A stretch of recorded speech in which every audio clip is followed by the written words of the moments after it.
Hello बच्चों, कैसे हो आप लोग। मैं विवेक सर मानविक एजुकेशन चैनल के प्लेटफॉर्म पे आप सभी बच्चों का स्वागत करता हूं। और आज ये हमारा लेक्चर नंबर 3 है क्लास 10th का। ठीक, इसमें हम लोग स्टार्ट करते हैं। पहले इस चैनल पर लेक्चर 1 और 2 अपलोड हो गए हैं चैप्टर फर्स्ट के, उसको जाके देख लीजिए। तो यहाँ पे देखो, हम लोग यहाँ से स्टार्ट करेंगे types of a chemical reaction कि केमिकल रिएक्शन कितने टाइप की होती हैं।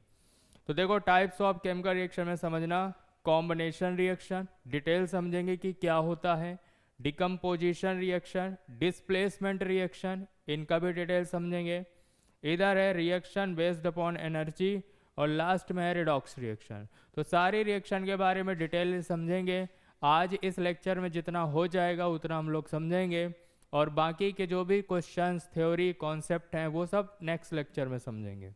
तो चलिए स्टार्ट करते हैं। ये है कॉम्बिनेशन रिएक्शन। कॉम्बिनेशन रिएक्शन के बारे में आप समझना जरा बेटा। कॉम्बिनेशन रिएक्शन के बारे में नाम से ही कन्फर्म है कॉम्बिनेशन होगा, लेकिन कुछ टेक्निकल टर्म है जो आपको समझने पड़ेंगे और पकड़ने पड़ेंगे कि कॉम्बिनेशन का मतलब क्या है। समझना, those reaction in which involve the combination of two और more substance to form a single new substance. ये वर्ड ध्यान रखना, टू और मोर सब्सटेंस कंबाइन तो करें लेकिन सिंगल न्यू सब्सटेंस बनाएं तो कॉम्बिनेशन कहेंगे। तो देखो, यहाँ कॉम्बिनेशन ऑफ एलिमेंट का एलिमेंट के साथ भी हो सकता है, combination of element with compound भी हो सकता है, और आपका combination of compound with compound भी हो सकता है। तो ये बात आपको समझ में आई। कॉम्बिनेशन ऑफ एलिमेंट का एलिमेंट के साथ हो सकता है, combination of element with compound भी हो सकता है, और combination of compound with compound हो सकता है। यहाँ पे मैं आपको एक इन्फॉर्मेशन दे दूँ कि हमारे इस चैनल पर class 10th, class 11th, class 12th, NEET और जेई के कंप्लीट केमिस्ट्री पढ़ाई जाएगी। ठीक है, तो आप इस चैनल को सब्सक्राइब कर लीजिए और शेयर कर दीजिए जो बच्चों को नीड हो, ज़रूरत हो। और आपको बता दूं कि क्लास 10th की साइंस के कंप्लीट नोट्स जो हम आपको ये पढ़ा रहे हैं, तो पढ़ाते समय हम बहुत बार आगे आ जाते हैं, आप लोग नोट्स प्रॉपर नहीं बना पाते हो। तो पहले आप वीडियो को अच्छे से पढ़ लो, उसके बाद आपको रिवीजन के लिए नोट्स की रिक्वायरमेंट है तो आप हमसे नोट्स परचेज कर सकते हैं 500 रुपीज़ में। जो भी हमने आपको पढ़ाया है साइंस सब्जेक्ट में क्लास 10th में, जितने भी चैप्टर हैं सारे चैप्टर के कंबाइंड नोट्स 500 में मिलेंगे जो आपको हम पढ़ा रहे हैं। तो उसके लिए आप हमारी टीम से कांटेक्ट कर लीजिएगा। ये कांटेक्ट नंबर है 7310362949। तो ये हमारी मानविक एजुकेशन की जो टीम है वो आपको नोट्स प्रोवाइड करा देगी। चलिए आगे बढ़ते हैं। तो यहाँ पे हम लोगों ने सीख लिया, और इसके बाद है combination of element with element. तो देखो, एलिमेंट का एलिमेंट के साथ कॉम्बिनेशन, तो a combination reaction in which two और मोर सब्सटेंस, सब्सटेंस में यहाँ एलिमेंट रहेगा, combine to form a single new substance. Single new substance जरूर बनना चाहिए, है ना। अगर सिंगल न्यू सब्सटेंस नहीं बनेगा, अगर सिंगल प्रोडक्ट नहीं बनेगा, तो इसका मतलब कॉम्बिनेशन रिएक्शन नहीं है। Combination reaction can also be called synthesis reaction. The general form of the combination reaction, मान लो ए और बी हमारे पास कुछ हैं, एलिमेंट भी हो सकते हैं कंपाउंड, तो ए बी बना है, देखो सिंगल बन रहा है। तो one combination reaction is two element combining to form a compound solid. यहाँ पे एक एग्जाम्पल लिखा हुआ है, देख लो आप।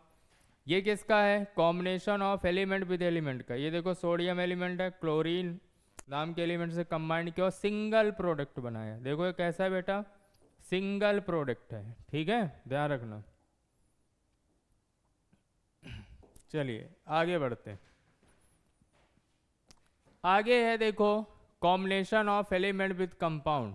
तो देख लो इसमें, it is the type of reaction in which an element combined with a compound. तो एलिमेंट कंबाइंड करेगा कंपाउंड के साथ। तो एग्जाम्पल है, ये पहचानने को आते हैं इस तरह के एग्जाम्पल बोर्ड एग्जाम पे। अभी क्वेश्चन आएंगे तो आपको कराया जाएगा, आपको बताया जाएगा। ओके, तो देखो यहाँ पर सल्फर डाइऑक्साइड है, सल्फर डाइऑक्साइड है, वो ऑक्सीजन गैस से रिएक्ट कर रही है तो सल्फर ट्राइऑक्साइड गैस बन रहा है। तो ये देखो, एलिमेंट है ऑक्सीजन और यहाँ पर सल्फर डाइऑक्साइड कंपाउंड है, तो ये आपकी रिएक्शन होके सल्फर ट्राई बन रही है। तो किसका एग्जाम्पल है? Combination of element with compound का है। आगे हम लोग देखते हैं combination reaction, combination of compound with compound, मतलब एक कंपाउंड दूसरे कंपाउंड से रिएक्शन करके सिंगल प्रोडक्ट बनाएगा। कैसा बनाएगा बेटा? Single product. सिंगल प्रोडक्ट बनाएगा तो इसका मतलब वो कैसा होगा? कॉम्बिनेशन रिएक्शन का एग्जाम्पल होगा। तो कंपाउंड में यहाँ पे देख लो, कैल्शियम ऑक्साइड एक कंपाउंड है जो वाटर से रिएक्शन करके सिंगल आपका बना रहा है। इस तरह के एग्जाम्पल हैं। ये क्वेश्चन है, यह एनसीईआरटी का है, एनसीईआरटी का एग्जाम्पल है। आप इसको देख लो अच्छे से, थोड़ा साइड हो जाता हूँ। ये एनसीईआरटी का एग्जाम्पल है और बोर्ड के लिए मैं आपको बता रहा हूँ, बहुत इंपॉर्टेंट है ना।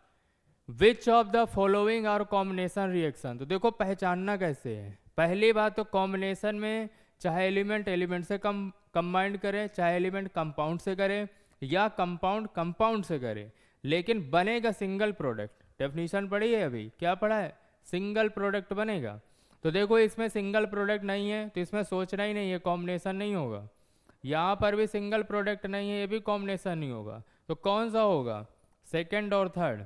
तो फर्स्ट और सेकंड तो नहीं होगा, सेकंड और फोर्थ नहीं होगा, सेकंड एंड थर्ड। यहाँ कुछ टाइपिंग एरर थी, मैंने सही कर दी है, सेकंड एंड थर्ड, और इसमें सेकंड एंड फोर्थ लिखा है तो सेकंड थर्ड हो जाएगा। तो कितनी आसानी से कर लिया अगर आपको डेफिनेशन क्लियर है ना।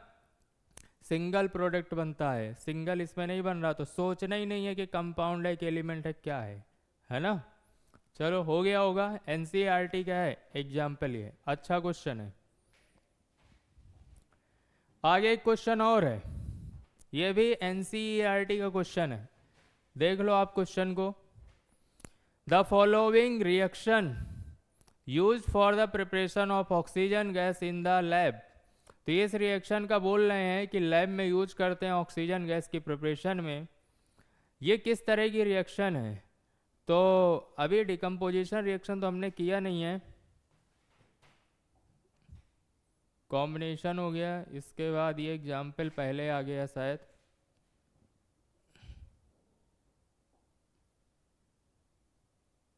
डिकम्पोजिशन बाद में आएगा, बट चलो इसको कर लेते हैं। डिकम्पोजिशन का मतलब होता है ब्रेक डाउन होना। तो डिकम्पोजिशन तो है ये, कॉम्बिनेशन तो है नहीं, कॉम्बिनेशन सिंगल प्रोडक्ट बनता है, तो ये ऑप्शन तो नहीं होगा। डिकम्पोजिशन है, ये भी सही बात है। फोटोकेमिकल डिकम्पोजिशन नहीं है क्योंकि हीट दिया जा रहा है। फोटोकेमिकल का मतलब होता है कि आपको सनलाइट की प्रेजेंस में डिकम्पोजिशन, तो ये भी नहीं होगा। कौन सा हो सकता है? ये या तो ये। अब एंड एंडोथर्मिक इन नेचर और बाय रिलीज ऑफ हीट, तो देखो इसको हीट देनी पड़ रही है तब ये ब्रेक डाउन हो रहा है, और हीट अगर किसी रिएक्शन में रिएक्टेंट को देनी पड़े तो एंडोथर्मिक होता है नेचर में, और रिलीज का मतलब होता है निकलना। तो निकल थोड़ी नहीं रही है, आप तो दे रहे हो हीट, तो इसका मतलब कौन सा ऑप्शन करेक्ट होगा? फर्स्ट। ये क्वेश्चन थोड़ा और अच्छे समझ में आएगा, थोड़ा पहले आ गया डिकम्पोजिशन रिएक्शन जब आप लोग पढ़ लेंगे। तो देख लो इसमें कोई दिक्कत है तो बताओ, समझ में आई थिंक आया होगा आपको, देख लो एक बार। चलिए आगे है, identify an element combination reaction from the following. Element और एलिमेंट का कॉम्बिनेशन रिएक्शन बताना है। तो देख लो बहुत आसान है, यहाँ तो कंपाउंड है, ये वैसे टूट रहा है, तो कॉम्बिनेशन में तो सिंगल बनता है। तो जहाँ जहाँ सिंगल नहीं है वो ऑप्शन तो पहली बात होंगे ही नहीं, यहाँ पर हो सकते हैं दोनों। तो देखो यहाँ पर कार्बन मोनोऑक्साइड कंपाउंड है और ऑक्सीजन एलिमेंट है, तो हमें पूछा किसका? एलिमेंट का। तो एलिमेंट और एलिमेंट का कौन सा दिख रहा है? सी ऑप्शन दिख रहा है, सल्फर और ऑक्सीजन मिलके सल्फर डाइऑक्साइड बना रहा है। आया समझ में आपको? चलिए आ गया होगा आई थिंक। आगे देखते हैं डिकम्पोजिशन रिएक्शन। यहां पे ध्यान रखना, ये वर्ड आया है, ध्यान रखना। ये ध्यान रखोगे आप। कन्वर्जन ऑफ सिंगल कंपाउंड का कन्वर्जन है इनटू टू और more simple substance is called decomposition. ठीक है, देखो कॉम्बिनेशन का जस्ट उल्टा है। कॉम्बिनेशन में सिंगल बनता था, यहाँ सिंगल टूटेगा टू एंड मोर में। तो कितने तरह के हो सकते हैं? थर्मल हो सकता है, मतलब हीट से आपने उसको तोड़ा है। इलेक्ट्रोलिटिक डिकम्पोजिशन होता है, इलेक्ट्रिसिटी आपने फ्लो करके तोड़ा है। फोटोलिटिक डिकम्पोजिशन हो सकता है, मतलब सनलाइट की प्रेजेंस में वो डिकम्पोज हुआ है। ओके, तो ये सारी चीजें हैं, एक एक करके हम लोग इसको समझते हैं। A thermal decomposition reaction which can be identified as a single decomposition reaction, ठीक है। तो थर्मल डिकम्पोजिशन का मतलब यही है कि ये आपका थर्मली, मतलब थर्मल से टूट जाएगा, हीट से टूट जाएगा। The thermal decomposition reaction needs the energy to supply to the reactant in the form of heat. तो ये सारी थ्योरी डिटेल में लिखी है। अब हीट अगर दोगे तो ये कैसा प्रोसेस होगा बताओ बेटा, ये आपका प्रोसेस होगा एंडोथर्मिक। तो जितनी भी डिकम्पोजिशन रिएक्शन है एंडोथर्मिक प्रोसेस है, क्योंकि इसमें आपका ये टूट जाता है। अब देखो ये एग्जाम्पल है, सिंगल कंपाउंड है जो कि टूट रहा है। बाकी पढ़ना चाहो तो पूरा पढ़ लो, एक बार वीडियो को रोक के एक बार पढ़ लो। तो इसमें और मैं डिटेल में नहीं जा रहा हूँ। थर्मल डिकम्पोजिशन मतलब हीट दे के तोड़ना, और हीट किसी रिएक्शन को मिल रही है तो वो रिएक्शन एंडोथर्मिक होगी। तो जितनी भी डिकम्पोजिशन रिएक्शन है that will be endothermic in nature. इसके बाद है इलेक्ट्रोलिटिक, इलेक्ट्रिसिटी प्रोवाइड होगी। इसको भी आप वीडियो रोक के पूरा पढ़ सकते हो। जैसे वाटर एक्वस है, हाइड्रोजन इसमें टूट जाएगा। सिंगल रिएक्टेंट 2 एंड मोर में टूटेगा, ये ध्यान रखना, इसी से आप पहचान पाओगे। चलिए आगे देखते हैं। फोटो डिकम्पोजिशन का मतलब है सनलाइट। सनलाइट की एनर्जी को एच म्यू से रिप्रेजेंट करते हैं, क्लियर है। यहाँ ओजोन को तोड़ा गया है ऑक्सीजन और ऑक्सीजन फ्री रेडिकल में। तो रेडिकल में यहाँ पर एक फ्री इलेक्ट्रॉन होता है ऑक्सीजन फ्री रेडिकल में, इसको भी आप पूरा पढ़ सकते हो, है ना। चलिए, write one equation each for the decomposition reaction where energy is supplied in the form of heat, light और इलेक्ट्रिसिटी। कोई एक लिखना है, कोई भी लिख सकते हो, है ना। कौन से लिख दो, यही लिख दो। हम हीट वाली लिखे दे रहे हैं। कैल्शियम कार्बोनेट है सॉलिड के फॉर्म में, हीट जब दिया जाता है तो ये कैल्शियम ऑक्साइड और CO2 में आपका टूट जाता है। Why are the decomposition reaction called the opposite of combination. क्यों बेटा, क्यों कहते हैं इसको अपोजिट? अभी बताया कि कॉम्बिनेशन में 2 एंड मोर मिलके सिंगल बनाते हैं, डिकम्पोजिशन में सिंगल टूट के 2 एंड मोर बनाता है, तो अपोजिट तो है ही है। Right equation for these reaction, ये NCERT का है। तो अभी इतनी सारी कॉम्बिनेशन डिकम्पोजिशन के एग्जाम्पल बताए, कोई भी लिख सकते हो, तो ये आप कर लेना, ये आपको मैंने समझा दिया।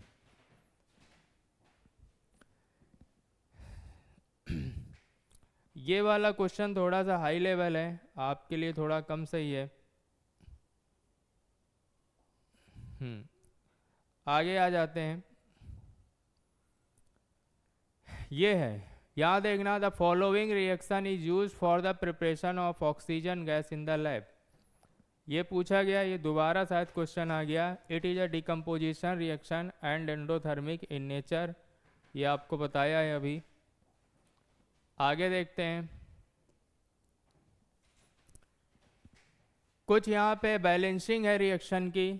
Is the decomposition of ferrous sulphate exothermic और एंडोथर्मिक इन नेचर। तो देखो, अगर डिकम्पोजिशन है तो सिंपल सी बात है एंडोथर्मिक होगा, एक्जोथर्मिक होने का सवाल ही नहीं है, एंडोथर्मिक इन नेचर होगा। और ये क्वेश्चन NCERT का है, जो कि CBSE बोर्ड के लिए बहुत इंपॉर्टेंट है।